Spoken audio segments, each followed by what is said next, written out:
Hey,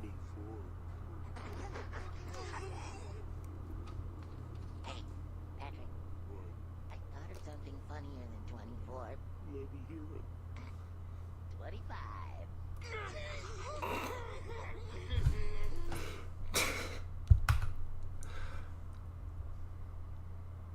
Welcome to the 25th episode of our tutorial. I hope you guys enjoyed the little joke there. Very, very funny joke. I just thought it suited. Anyway, today we're going to be doing some more OpenGL code. And we're actually going to be starting the Octree. So this is something that I've been talking about for quite some time at this point, and you know, I've just been teasing it, but now we're actually going to get started. So today, we're quite limited in what we can actually test. We're actually not going to be able to test anything today, just because we're going to have to do a lot of modifications to the code that we already have in order to make this actually work. So, yeah. So after the joke, let's get started. So anyway, what is an octree? So in general, trees are objects that programmers will use to separate and organize data. You may have heard of a binary tree or a quad tree, and the binary tree is 1D, so it separates data in one dimension into two sections, and a quad tree separates data in two dimensions into four sections, so it's kind of 2 to the number of dimensions.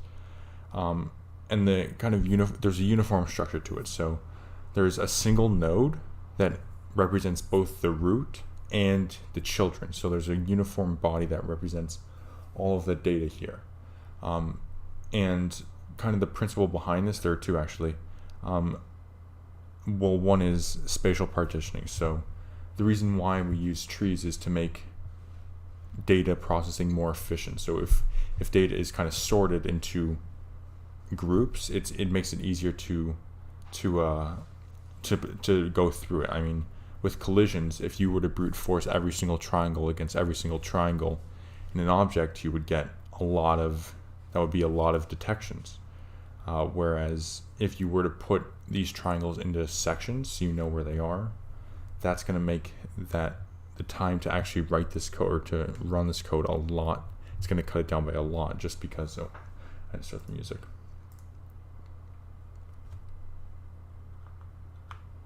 It's going to reduce the amount of code that you have to run, because you only have to check triangles within that one region, just because it won't collide with anything outside of that region. So that's how that's going to work.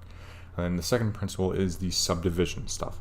So there are a couple of rules that we follow for subdivision, and essentially you will stop dividing if there's one object in the thing, or if it's past some minimum boundary. So you're not going to keep subdividing forever. We're going to create some minimum boundary to actually stop this. All right, so this is what an octree looks like.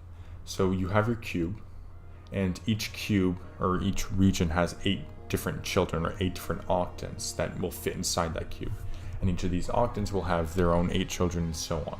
And within each of these regions, we're going to be putting in objects. For now, we'll be staying with our bounding regions.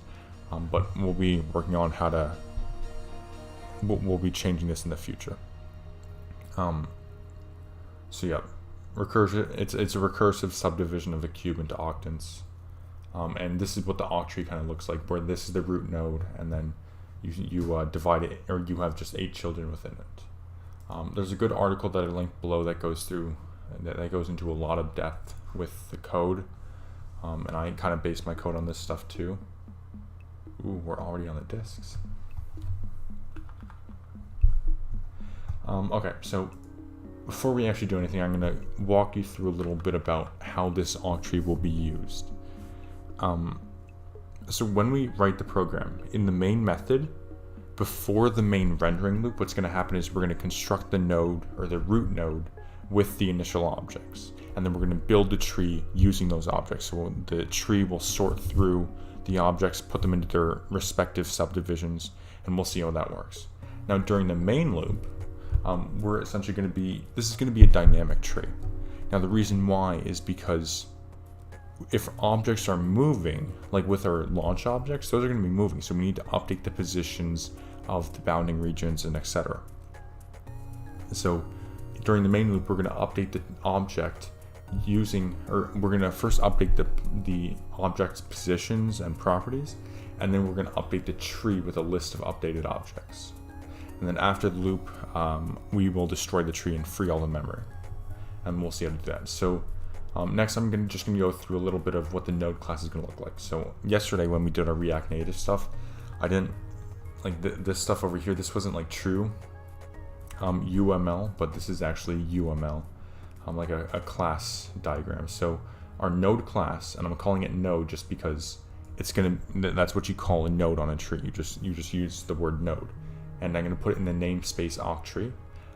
So each node will have a parent pointer, so a pointer to the parent.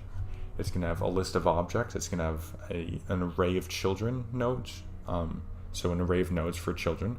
It's going to have, so we're going to be using states again here, and this time we're going to be using it to represent the active quadrants, because that will just help us reduce the amount of time to check collisions in each region.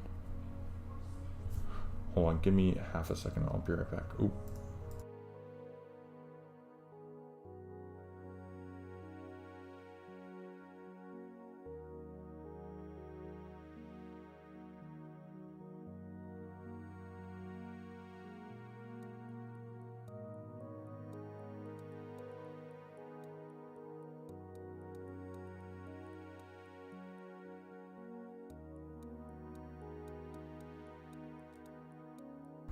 All right, I'm back. So once again, the quadrants will be it's going to be a state, and we can use an unsigned char because since this thing has 8 children, an unsigned char is 8 bits. So we can use 1 bit to store the state of each quadrant, which is really helpful. Or each, not quadrant, octant. I need to rename that. That's actually wrong. That should be octants, because there are 8 of them. There's going to be a Boolean value to tell whether or not this node has children, Boolean value for tree ready and tree built, and then there's going to be a pending queue. So this queue will be like for dynamic insertion, where it's going to be like, I don't want to say this. So we're not just going to be adding stuff to the object list, we're going to be putting them in a queue rather. And once we update the class, update the node, it will insert those dynamically during runtime. And then finally, there's a region that will actually contain the boundary of it. Next, for the methods, we're going to build, which will be that building stuff that we talked about right here. So building the tree. There's going to be an update. So this is what we're going to call during the main loop.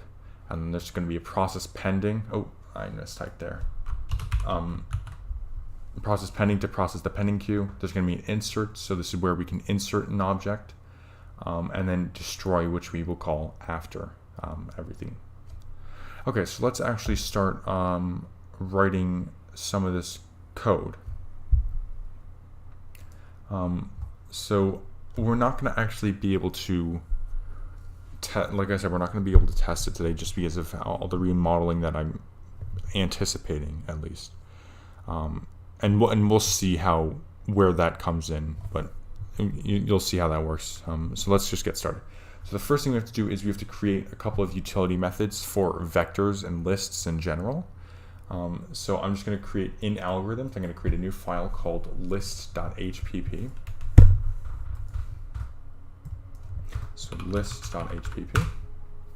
And in here we're going to say if not defined list hpp, our macros, define list hpp, and if. All right, and I'm just going to put these methods in a namespace, so namespace list.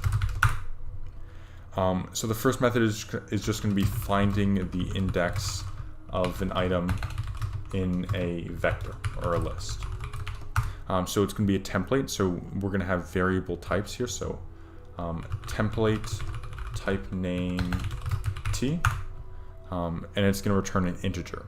So let's look at this. So int get index of, and we're going to pass in a standard vector of type t, v, and then tx, so where x is the item that we're looking for, or the target.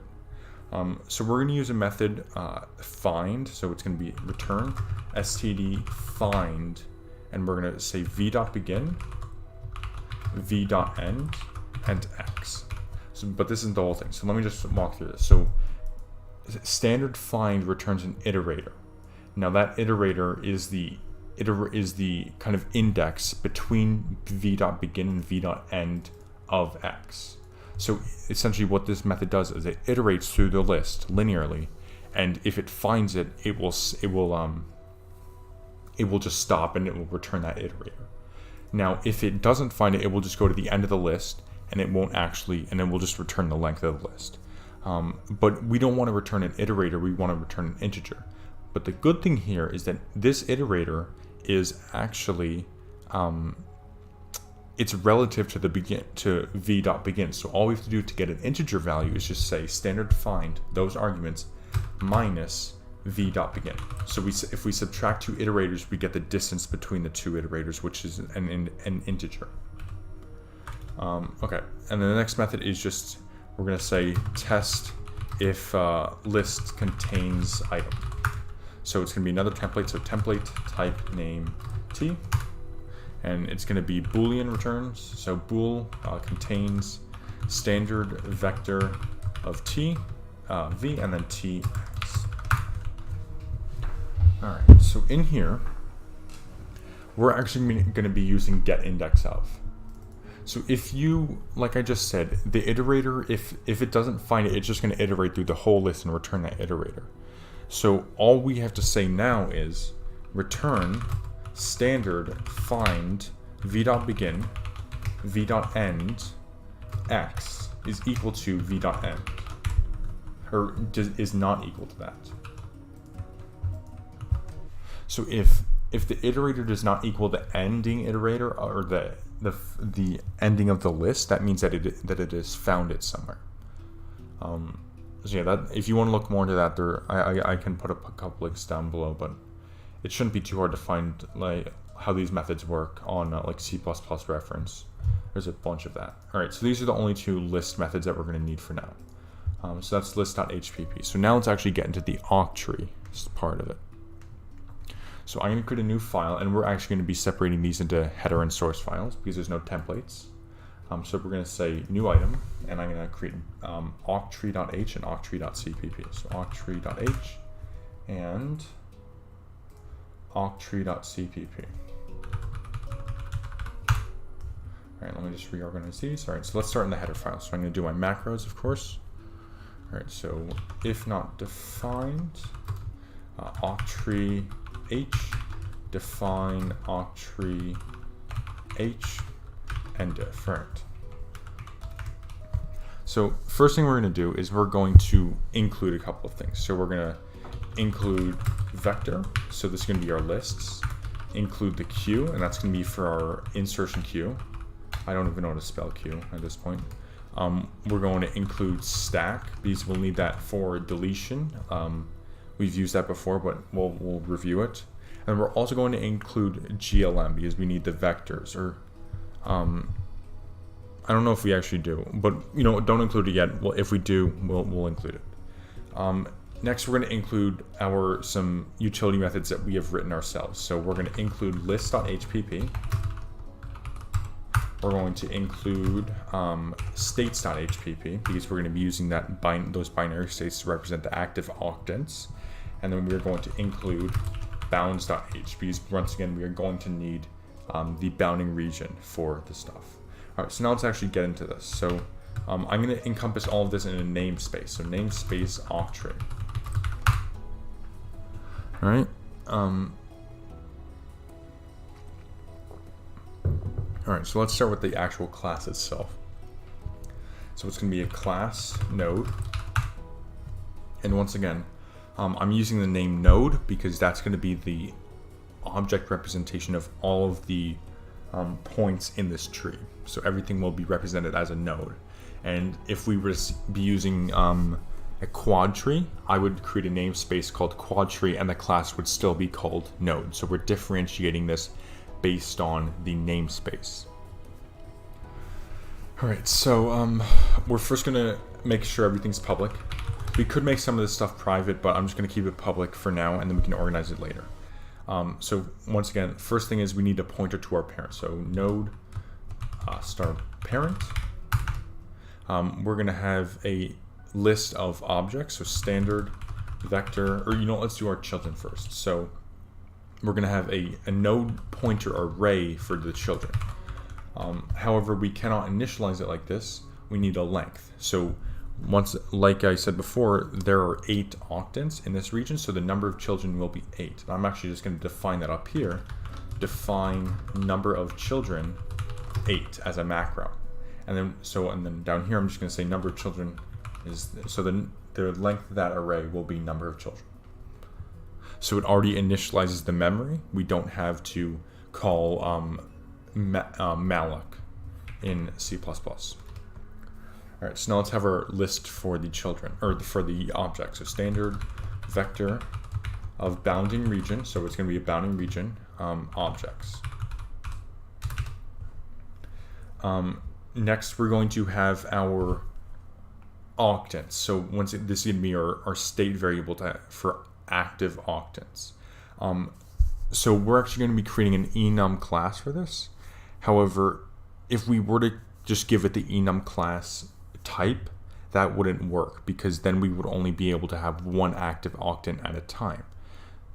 So as a result, we need to use an unsigned char, because what we can do is we can combine the states using our states namespace.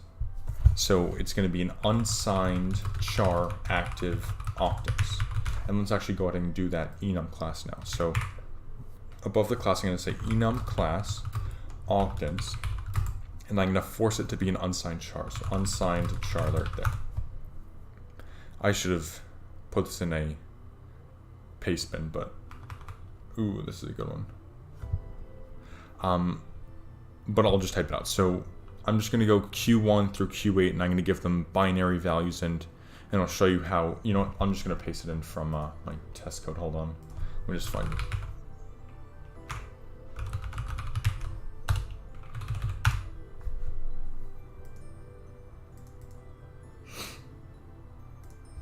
All right, so for the quadrants, we're going to have these values right here.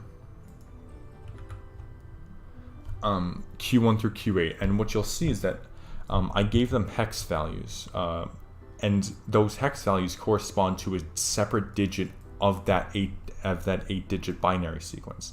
So you have a 1 in the ones place, then there, and so on. So and then when you combine the two, or when you combine several rather, you'll get something like a 1100, all that stuff that we explored in the binary operators video. All right, so let's keep going. So once again, this will be a combination of the active octants.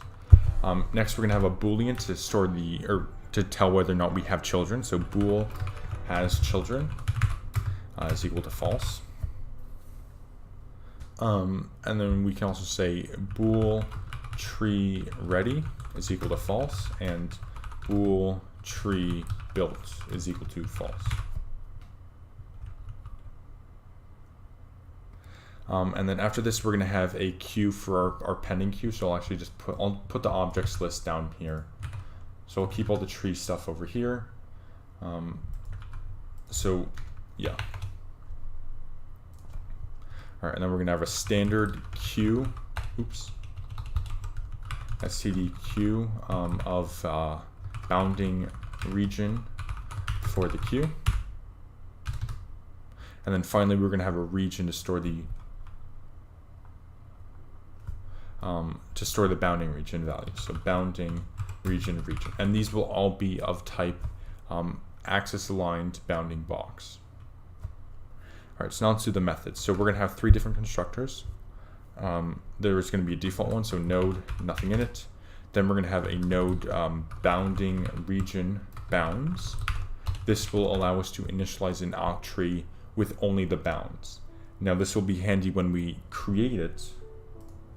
right, in this process, in this step right here, where we just construct a node with the initial object. So we're going to be creating the region first, and then we're going to be adding the objects into the queue after that.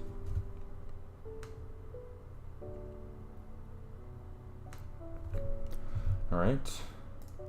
And then our third constructor rather, will be node. We're going to pass in region, bounds, and then a standard vector of bounding region object list. So this will be if we have a list that we know fits into this region. So this will be, for example, when we build the tree and it's sorting, we're going to go through each octant in the parent node, and then it will pass in a list of the objects that fit into each of its octants. So that will go into an object list.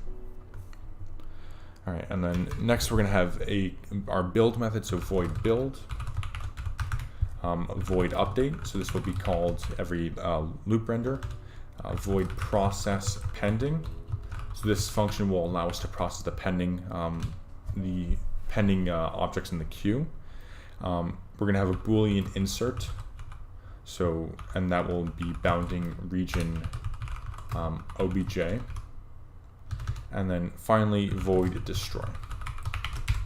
All right.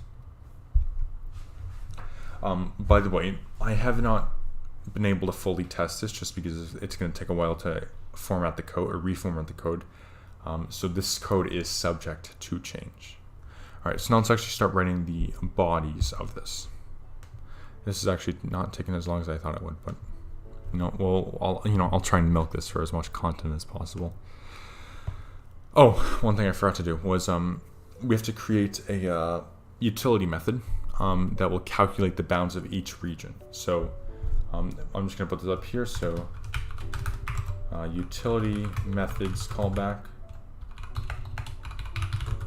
So we're just going to have one method right now. So calculate bounds of specified quadrant in bounding region. So the way we're going to do this is we're going to say void calculate bounds. The reason why I don't have a return type is because I just want to assign it to a pointer. So we're going to have an output variable, bounding region pointer out. And this is where it's going to store the result. And then we're going to have an unsigned, we can just say octants, or don't pluralize that. Just say octant, octant, and then the parent region. So bounding region, parent region. All right, just like that. All right, so let's write these methods now. I'm just going to start with the calculate bounds because that's the simplest. I already have all that code written. All right, so in octree.cpp, we just have to include the header file. So include octree.h. And I'm not going to include the namespace just because I want to be able to identify that these methods come from the Octree namespace. It might not be enough to do it just by the file name because we might move it at some point, but just to keep everything organized, we're going to keep that namespace tag on there. So the first one is that calculate bounds. So we're going to say octree : All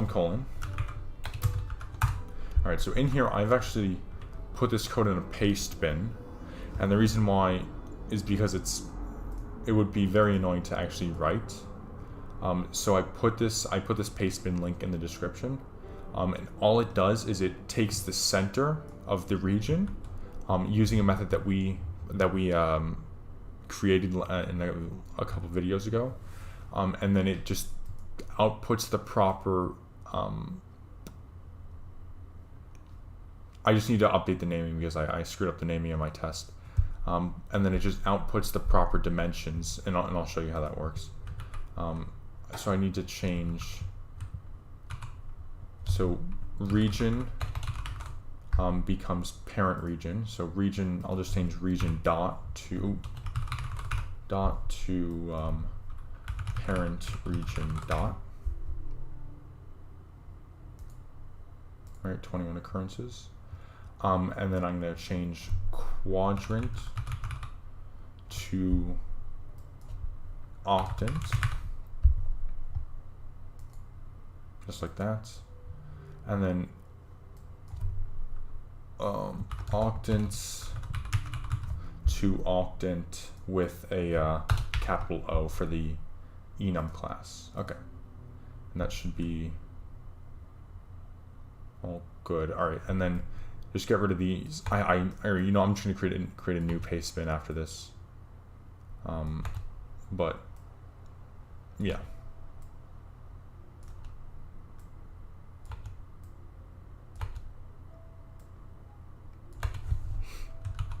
And then finally, one time, I know I just keep screwing shit up. This queue, so in my testing I called it a quadrant because I'm really, I just, my mind blanked. So just replace all these Q's with O's, not zeros, O's. Is that? And we have to replace that in the enum class as well, the definitions there. Once this video is done though, all of this code will be on the GitHub page, so you'll be able to find it there. But you know what, I'm just going to create a new paste bin right now. I'll just update the link. Hold on.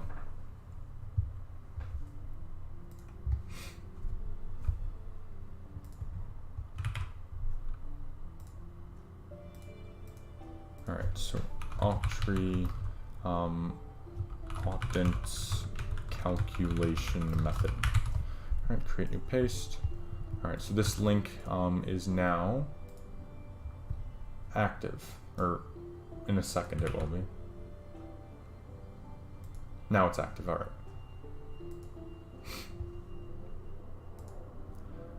Alright, let me just go back to desktop. Alright, and then finally we just have to replace all these Q's with O's in the enum class there. Alright, so that's good. Just make sure it's good. Okay. So now we can actually get into writing the actual node class stuff. So the way we're going to do that is I'm going to copy and paste all these definitions here. I'm going to put them down in the source file. All right. So for each function, we need to add the tag octree, comma, or colon node colon. That's the namespace and then the class identifier. So there are two identifiers here. Just gonna put these in here now, and then we can do the curly braces as we go on. All right. So for the regular for the default constructor, it's just gonna initialize the region as bound types AABB. And then an empty constructor body. A constructor where we pass in bounds, we'll just initialize the region to bounds and no constructor body. And then finally, the constructor where we pass in bounds and a list, we're going to initialize the region to bounds. And then in the constructor body, we're going to insert all of the objects. So we're going to say objects.insert. So we're going to go from object or after objects.end, and we're going to insert from object list.begin to object list.end. All right. So now we're going to actually go into the theory of this with the build method.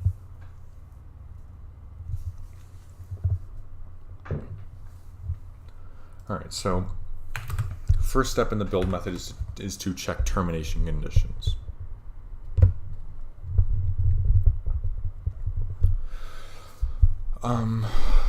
So we're going to have our termination conditions. So termination conditions. So if there are no objects, so empty leaf node, so empty leaf node, or if dimensions are too small. All right, so let's do the first one. So if objects.size is equal to 0, we're going to return. Well, I mean, what do we said if there's one object we want to stop subdividing. So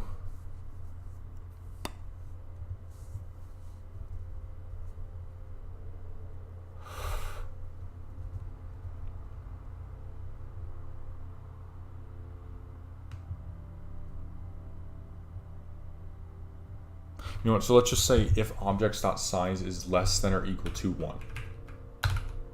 So 1 or less objects. Because once again, if there's one object, there's no need to keep subdividing the node. All right, next we're gonna have if it's too small, so too small. Let me just put a comment here, so less than or equal to 1 objects.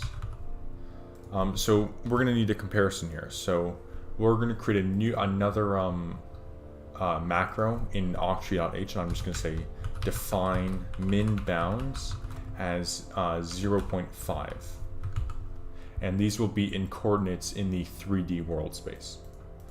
So here we're going to say glm vec3 dimensions is equal to region.calculate dimensions.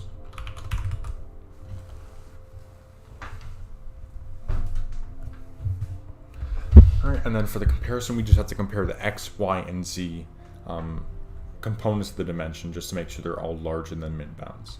So if dimensions, or you know, let's do this. Let's do our array thing. So for int I is equal to 0, I is less than 3, I plus plus. So we're going to say if dimensions at I is less than min bounds, we're just going to return nothing else. All right. Now we can actually go ahead and keep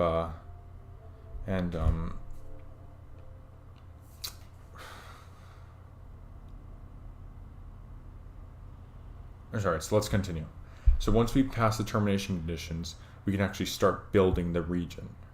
So, and populating the region. So we're going to say glm, we're going to calculate the center first. So vec3 center is equal to region, or why did I not, do I need this actually? Hold on. My code is not too, you know, we actually don't need this line, I'm sorry, because we put it in the other method. That's just my mistake, I'm sorry.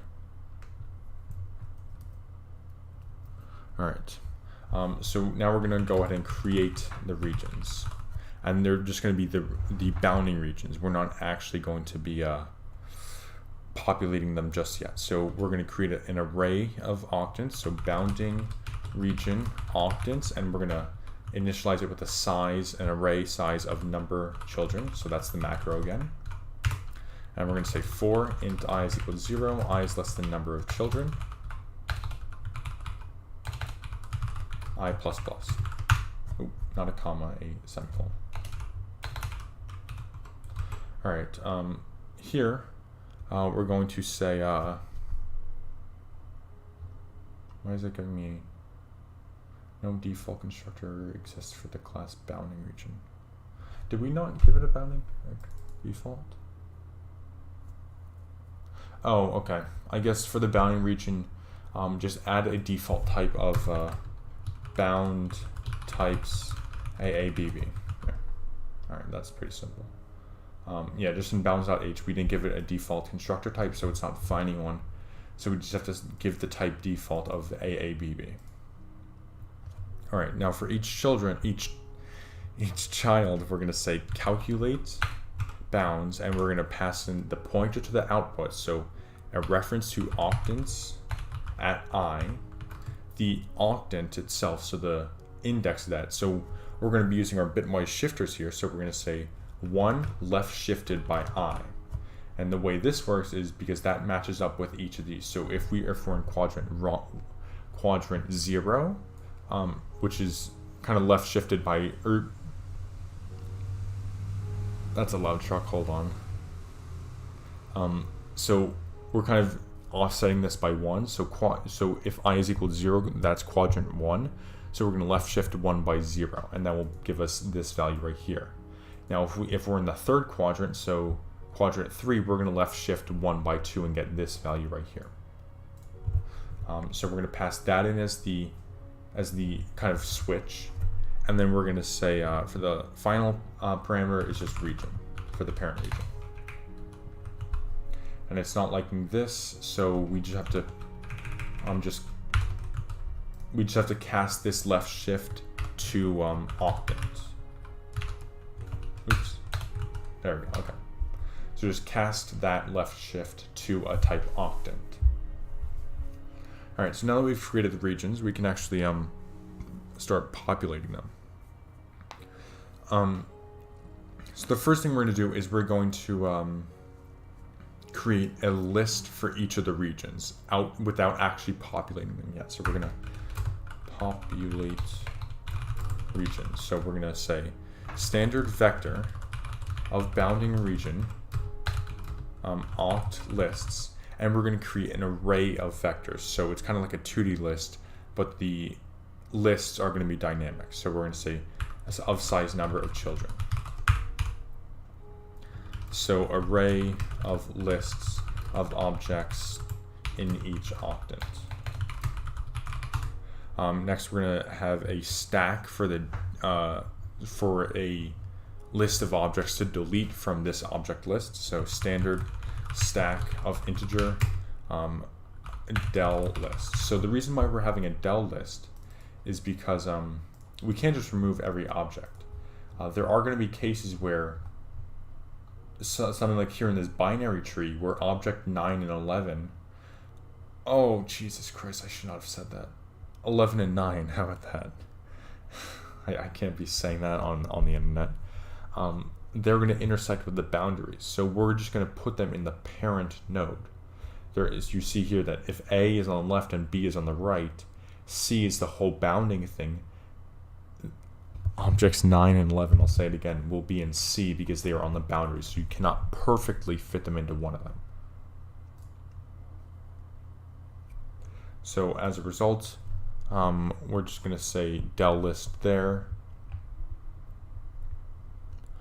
and we'll have a stack there. So list of objects that have been placed.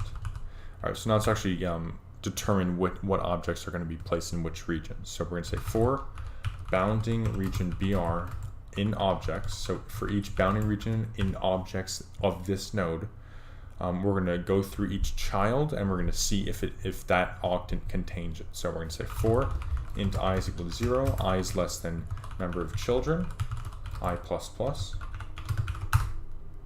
We're going to say if octants at I dot contains region and pass in BR. So remember, this is a method that we wrote for the bounding region. So if it contains that region, we're going to say oct lists at I dot push back BR, and then we'll say,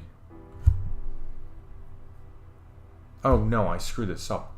We actually have to create an index here. So change the second loop to J. So octants at J and oct lists at J. And then we're going to change the outside for loop to for int I is equal to 0, I is less than objects.size, I++. And we're going to say, or let's just create that variable is equal to objects.size, I is less than length, just so we don't have to call the method each time. Oops, I have insert on. All right, and then we're going to say bounding region BR is equal to objects at I. All right, so once we have found an octant to put this current object in, we're going to push that index to the deletion list. So del list dot push I, and then we can also break out of this for loop right here because we have found an octant to put it in, so it's not going to fit into another octant. All right, and then after this, we're going to remove objects on del list. So we're going to say for int I is equal to 0, length is equal to del list dot length, I is less than length, I++. Or actually, we have to.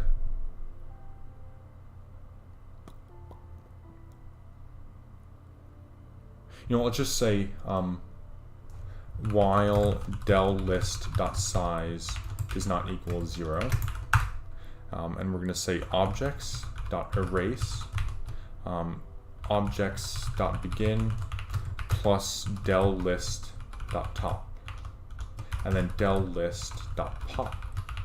So the way this works is kind of like how we deleted the launch objects. Oh, you need to skip this. So essentially, we create a stack of the objects that you want to remove. And the reason why we're creating a stack is because you want to remove the last objects first, or else the indices will be offset by some number and you won't be able to get the actual object. So yeah, that's that. And then we just erase, we get the top of the stack and then we pop that from the stack. All right, so this should actually be named determine which octants to place objects in, and then next we're going to populate the octants themselves. So we're going to say for int I is equal to 0, I is less than number of children, I plus plus. Next we're going to say if octlists at I dot size does not equal 0, we're going to send the objects to it. So we're going to say children at I is equal to new node, and we're going to give it the region of octants at I, and then the object list of oct lists at I. And then we're going to activate this quadrant, or this octant. So we're going to say states activate. This is from our states namespace that we created. This is just using binary operators. So it's going to be a reference to active octants, and then the target is I. And then we're going to build this child. So we're going to say children at I build. Please remember this is recursive, so it needs to keep sorting it. And then we're going to say has children is equal to true. All right, so that's, and then for after this, we just got to set the variables. Tree built is equal to true, and tree ready is equal to true.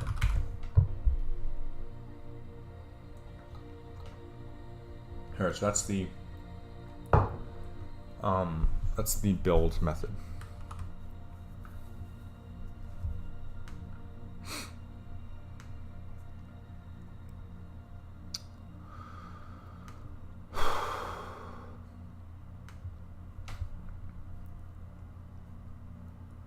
Today's Thursday. God, I don't know, with this online stuff, like the days are just flying by, but I think that's because they're just blending together. But I don't know, I'm probably just doing a lot of work. It's kind of counterintuitive, but I do have a lot of time to do all of this work, which is kind of fun. So anyway, just a disclaimer, I probably won't have another OpenGL video where we continue the Octree up for, I don't even know if I'll get it up next week, just because once there's going to be a lot of formatting that I'm going to have to do. But I will talk about that formatting because I kind of know what I have to do at the end of this video, and it's actually quite kind of exciting to think about. Okay. So after we've done the build method, we can do the update method. So recall, this method will be called either when we want to process the pending queue or when we want to update the positions of the existing objects. So what we're going to say is if tree built, so in update we're going to say if tree built and tree ready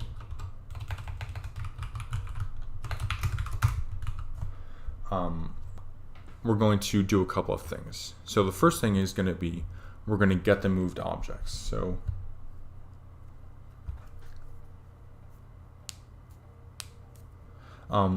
we actually don't have a way to get the list of moved objects right now, just because we don't really have a kind of a good sense of what objects have been moved specifically. And then we're going to have to add parameters to the model array and all that stuff. So that is going to take a little bit of code.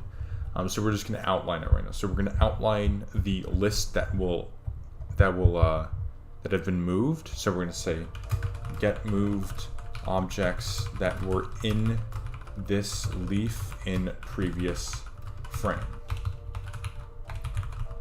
So the objects that, this kind of makes sense.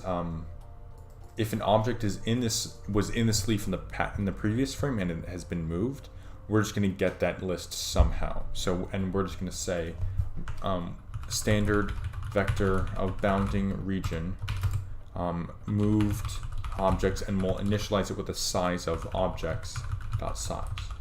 So it has a maximum size there.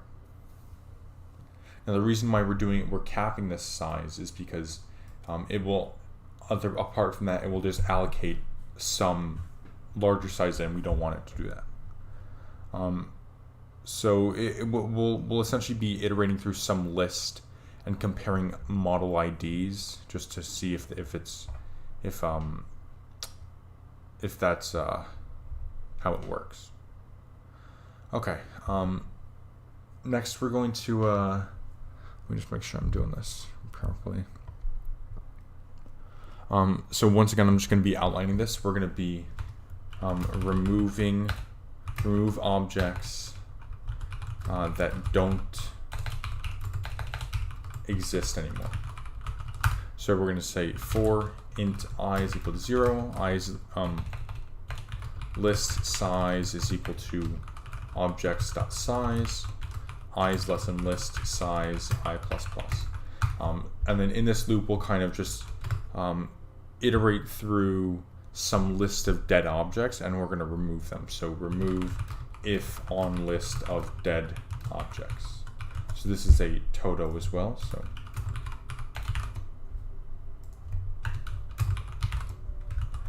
all right.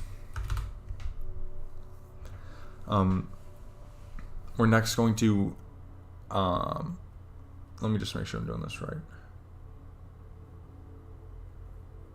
All right, so now we can actually do something that we already have. So we do have the code to write this. So we're gonna be updating the child nodes. So for here, we're gonna say for int for unsigned char is equal to, or unsigned char flags is equal to active octants. I is equal to 0. Flags is greater than 0. And flags will be right shifted by 1, or right shifted equals by 1, and then I plus plus. So the reason why we're using bitwise shifters here is because we don't want to be comparing if something left shifted by I is active. So all we're going to be doing is because we don't want to be going into each child, we're just going to be testing the flag to determine if something is active at that point. So we're going to say if states is active, and then we're going to pass a reference to flags and then 1. Now the reason why we're doing, or 0, sorry. Now the reason why we're doing 0 there, this is just another way to iterate through it. This is just because if we start with, let's say, our active octants, so AO, not AOC, no, that's too political for me. AO is equal to 0, 1, 1, 1, 0, 1, 0, 0. We're going to start with this bit. We're going to see if it's active, and then we're going to right shift it by 1. Now remember, if you right shift and the memory is constrained, it's just going to delete that. So that bit does not exist anymore. This is going to be just replaced with a 0 on the left. And then the next one, and then the next one. And then this will continue to happen until they're all 0. So, and that might be before it's finished, but it will be 0 at some point. So we're going to say if states is active, so active octant. We're just going to make sure that the children exist. So we're going to say if children at I does not equal null pointer. And one thing that we can actually do before this is, if children does not equal null pointer. So we want to make sure that the child array actually exists. Right there. All right. Next, we're going to be moving the moved objects into new nodes. So we're going to say move moved objects into new nodes. So for here, we're going to say we're going to have a placeholder. So bounding region moved obj. We're going to say while moved objects dot size does not equal 0. So what we're going to be doing, so oops, what am I doing? So for each moved object, we're going to traverse up the tree, starting with the current node, and until we find a node that completely encloses it. Until find a node that completely encloses the object. And that could be the current node. Like if an object, let's say, if an object moved but it's still in the node, that could very well just be the same thing. Or let's say an object got smaller, it would still be in the same node. And then after we traverse up the tree, we're going to call insert, which will push it as far down. So push object as far down as possible. And if the object actually went up, because this node couldn't currently fit it, it will not push it any further down. Okay. Oh, I said bonding region. That's why it should be bounding region. All right. So what we're going to say is moved object. Moved obj is equal to moved objects at 0. So we're just looking at the first element, and then we're going to remove the first element at the end of each iteration, and we'll just keep going from there. So we're going to say we're going to create a pointer to the current node. So node pointer current is equal to this. Now, the reason why we're doing this is because this will allow us to kind of keep track of what node we are at. So we're going to say while not current region dot contains region moved obj.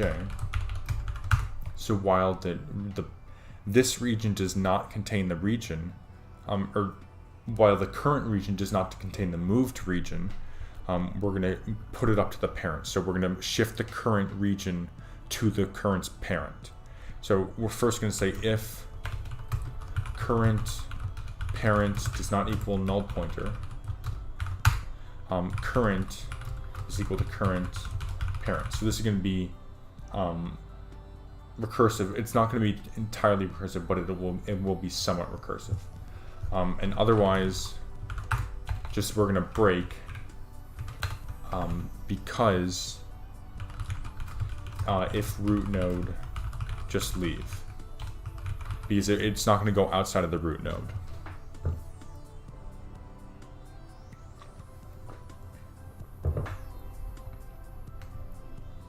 My voice or my throat is... Oh, is that a symptom?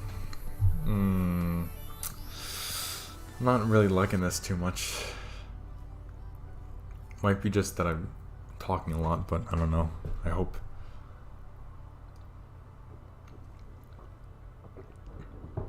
I actually need to get some sleep, so hopefully this doesn't take too long.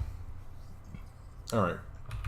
So once we have found an appropriate node for this, what we're going to say is we're going to remove first object so that the second object now becomes first. So this is kind of like a queue in some way, except we're not using a queue, we're just using a list, and it works the same way. So we're going to say moved objects dot erase, and we'll say moved objects dot begin.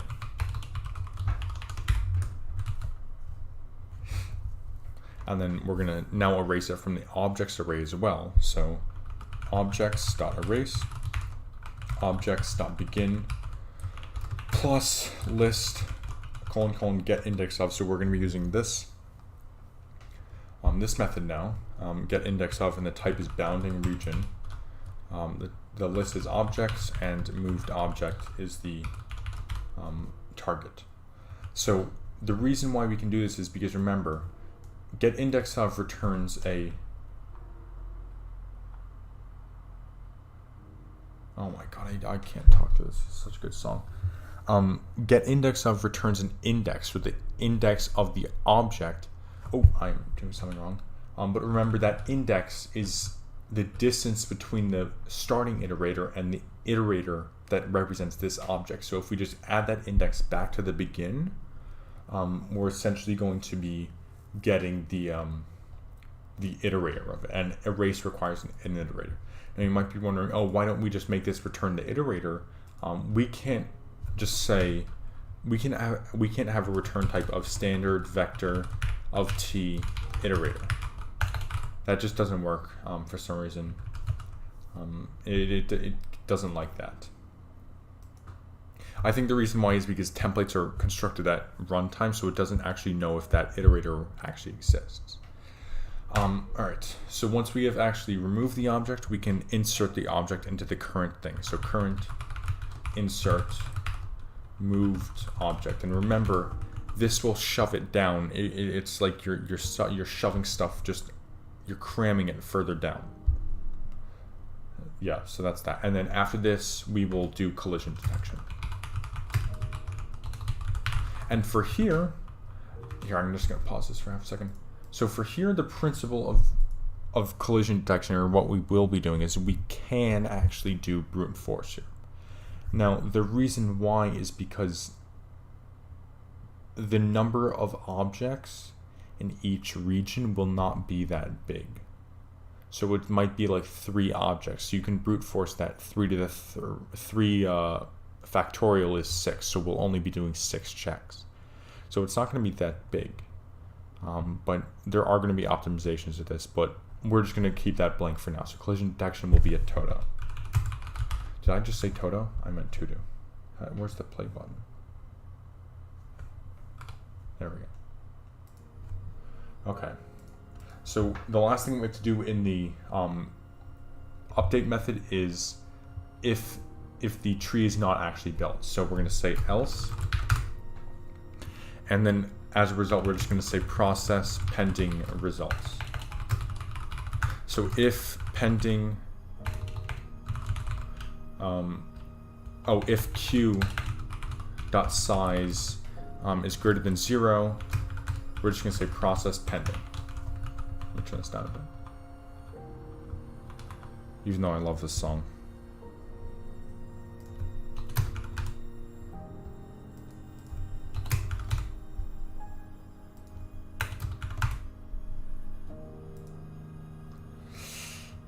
Minute and 40 seconds. You know, I'm gonna go fill up my water.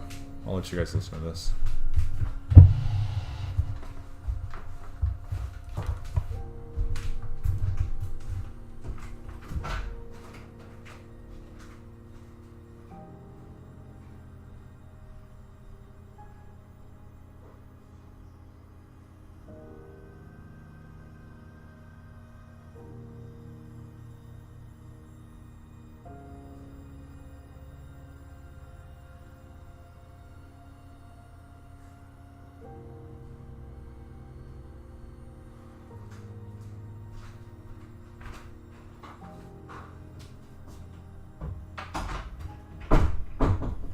Don't worry, boys.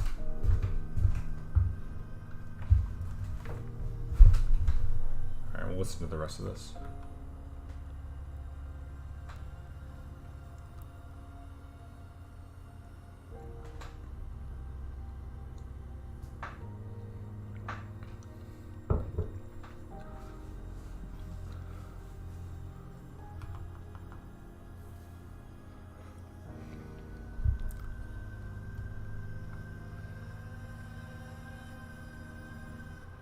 God damn, that's so good. I don't even know if you guys can hear that. I've received a lot of comments recently about how my streams have had really loud music, and I know that. So my Streamlabs is now, I've really just shut down the music. Like, I've turned it way down. But I hope it's okay. I haven't received any complaints, or Karen complaints. It's a joke. Please don't leave. Please don't leave the stream. Okay, so let's keep going. So we're actually going to write that process pending method. It's pretty simple actually. We're just going to be calling the insert method a couple of times, and we'll be writing that insert, which will actually be where we cram shit into the rest of the tree. So here, what we're going to do is if not tree built, so if the tree is not built, we're going to add the objects to be sorted into branches when it is built, so when built. So we're going to say while pending q, or while q dot size does not equal 0, objects dot pushback pending q, or I keep using q dot front and q dot pop. So if you want to know more about queues and stacks, there's a bunch of articles on that stuff. I don't feel the need to kind of explain it. Essentially, a queue you can take from the beginning of the list, and then a stack you can take from the end of the list. So it's kind of like a queue, first in, first out, but a queue is last in, first out. Wait, no, queue is first in, first out, but a stack is last in, first out. It's kind of like a dish. So a stack is like a dish stack, but a queue is like that line that you're into at the bouncer or at the club. But the bouncer is not like biased or anything. He just takes in the first people whenever they're ready. And then after this, we're just going to say build. All right, so then else. So essentially, I didn't really explain this well. We're just pushing all of the objects in the queue to the object list, and then once we call build, it will actually sort all of those objects from the queue into their respective branches. All right, otherwise, if the tree is built, we just want to insert the objects immediately. So we're going to say while q dot size does not equal 0. We're going to say insert q dot front and then q dot pop. All right, next we're going to write the insert method. So this method will actually be kind of similar to the build method, especially for the termination conditions. So one second, let me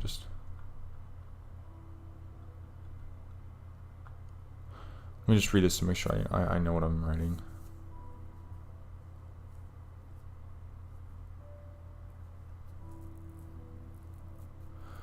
All right, so for the termination conditions, let me actually just check the volume here and see how loud I can put it up. Hold on.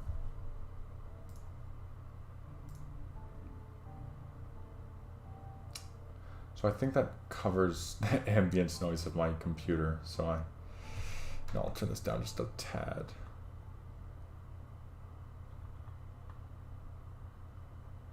I think, oh, that's a little loud, yeah. I think I'm too paranoid, but you know what, you can't be too safe. All right. So for the termination conditions, we're gonna have kind of the same thing. So we're gonna say if there are no objects, so an empty leaf node, or if the dimensions are less than min bounds. So in either case, we're just going to be pushing back the region, or the new region. And the reason why is because if there are no objects, it's going to be the only object. So once again, we don't want to divide it any further. And also, if the dimensions are too small, we don't want to divide that any further. So here we're going to say this. So if objects.size is equal to 0, and we'll actually have our dimensions conditions here. So glm vec3 dimensions is equal to region.calculate dimensions. All right, so we're going to have 3 more conditions here. So if objects.size is equal to 0, and then we're going to have all of the dimensions tests as their own little block. Oh, that's lucky that we got that right after. That's sick. God damn, it should just... All right, so here we're going to say if dimensions.x is less than min bounds, or dimensions.y is less than min bounds, or dimensions.z is less than min bounds. So typically we're going to be using a cube for the region, so that if one of the dimensions is smaller than the minimum bounds, they're all going to be, so we're just going to return true there. Alright, so if either of these conditions pass, we're just going to insert the object. So objects.pushback br. And then we're going to say return true. Or not br, obj. Alright,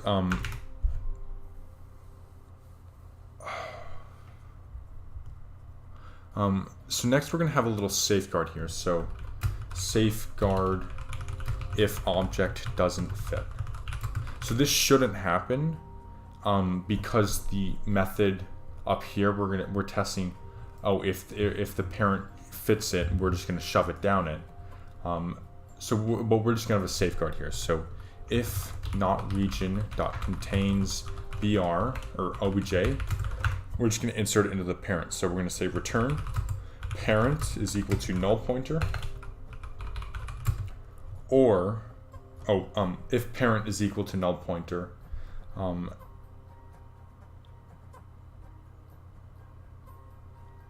so if, I'm sorry, I misread my code here.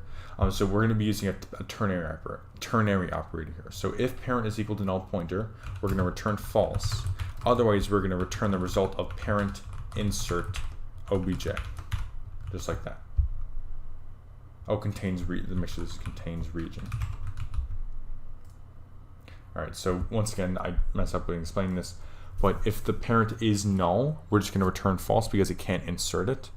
And otherwise, we're just going to insert it into the parent. We're going to call insert into the parent. All right. Next, we're going to do kind of the same thing that we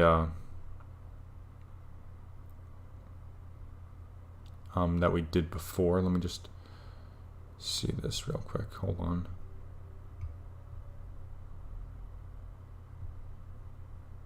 All right. So we're now going to do the same thing as build, and in that we're going to create or temporarily create all of the regions. So create regions if not defined. So bounding region octants number of children. So we're going to say for int I is equal to 0, I is less than number of children, I plus plus. We're going to say if children at I does not equal null pointer, we're going to say calculate bounds, and then a reference to octants at I, because this is the output. Or wait, what am I saying? If the child is not a null, it is not null. What we can just say is octants at I is equal to children at I bounds or region. And otherwise, if the child is null, we have to calculate it. So we're going to say calculate bounds is equal to. We should actually, or just do. We're going to call the calculate bounds method, and we're going to call a reference to children or octants at I. Reference to that, so octants at I. The octant will be once again we're going to left shift 1 by I, and then we're going to cast that result to an octant enum, and then the parent region will be region. So essentially, if the child is null, we want to calculate the bounds according to the method that we copied and pasted above. But if it's not null, then we just want to take the region from that child because it exists. All right. So next we're going to find the region that fits the item. So find region that fits item entirely. So we're going to say if. Wait, hold on. We're going to say bool found is equal to false. So for int I is equal to 0, I is less than number of children, I plus plus. We're going to say if children at I, if we're going to say if octants at I dot contains region obj, we're going to say if children at I does not equal null pointer, so if the child exists, we're going to return children at I insert obj. So if the child exists, we're just going to insert it into that child using the same method, the recursive method. Otherwise, we're going to have to create a new node. So else create node for child. So we're going to say children at I is equal to new node, and we're going to give it a bounding region of octants at I, and then we're going to give it a list. So the list will only contain the current object. So we're going to use an initialized list, and the only object will be obj. And then next we're going to activate it. So states activate octants a reference to active octants, and then I. So since the child now has something, we're going to activate that octant, and then we're going to just return true. We actually don't need this bool found here. That's not necessary. So if nothing was actually found, we're just going to push it back into this node. So the way we're going to do that is just objects.pushback obj. So if it doesn't fit back into the children, we're just going to return true there.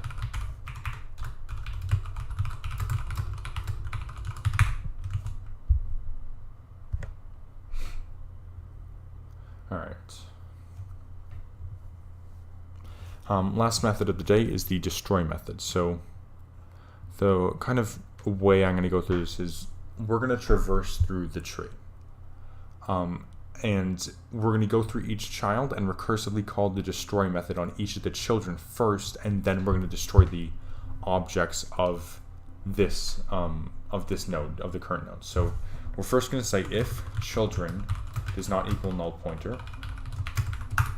We're going to traverse through the different through the children. So for int flags is equal to active octants, I is equal to 0. We're going to be using that same iteration stuff before. So flags is greater than 0. Flags left shift by 1, and then I plus plus. We're going to say if states is active, a reference to flags and 0. So if this child is active, we're going to say if children is not at I does not equal null pointer. So we have a bunch of safeguards in here. We're going to say children at I destroy, and then children at I is equal to null pointer. So we're essentially destroying all the stuff in the child, and then we're going to destroy the child, which is kind of what I want to do to a couple of children. I'm not sure I can say this stuff, but wait 1 second. Oh, make sure that's a comment. Okay. And then now to actually, so this is just clearing out children. So this is kind of like when Anakin went into the Jedi Temple and just kind of yeeted a couple of those kids. I bet he threw a couple of them out the window. He didn't just give them the mercy of killing them with a lightsaber. He definitely yeeted a couple out the window. Just my opinion, though. It's probably canon at this point because Disney just isn't accepting anything as canon, but whatever.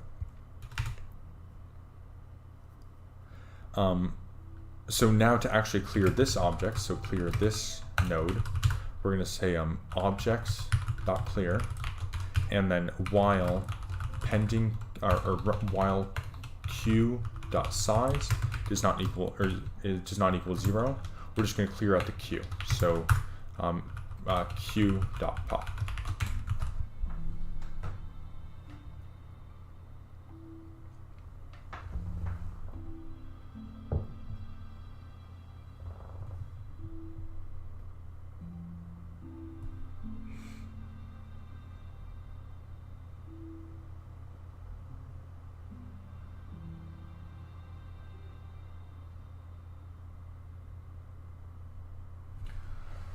Alright, so that's actually all the code that I wanted to write today.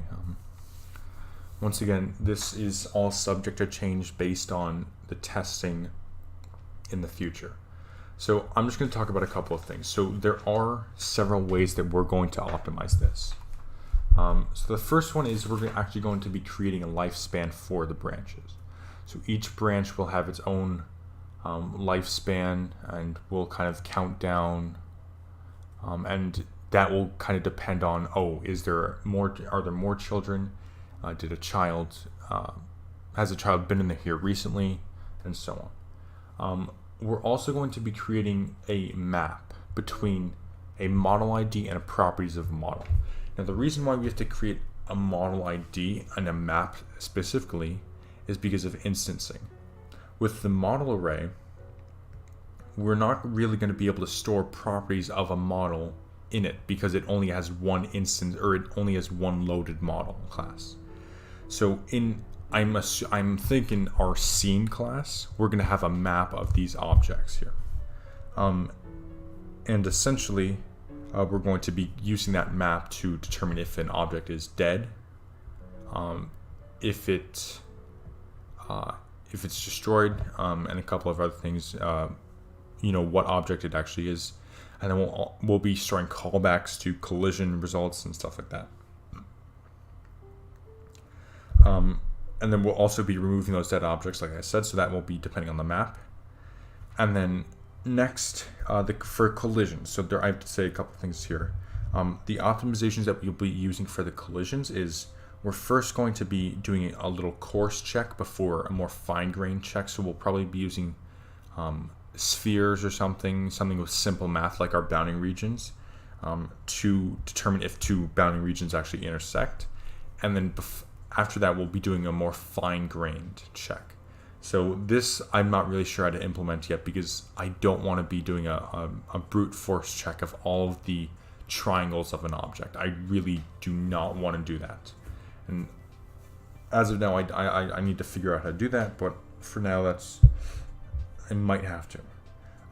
There's another way to optimize this, and we can kind of skip frames during collisions. Like, if something is moving deterministically and we know that it's nowhere near another object, we can kind of just skip a couple of frames of collision detections for that object.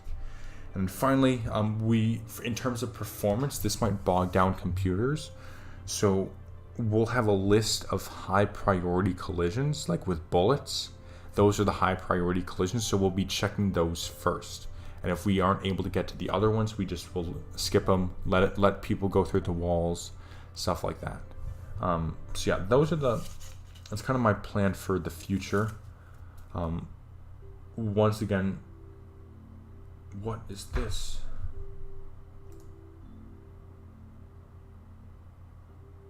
I don't know if I've ever heard this. All right, anyway, oh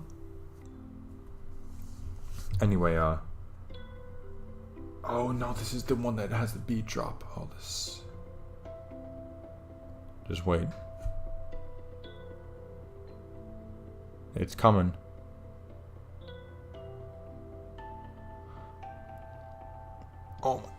Oh my god, hell yeah. So anyway, so that's my plans for the future. Could happen next week. I'm not making a promise because I honestly don't know what to expect. Oh, this is the beat drop. I missed it. Son of a bitch. God damn it, C418. Alright, anyway.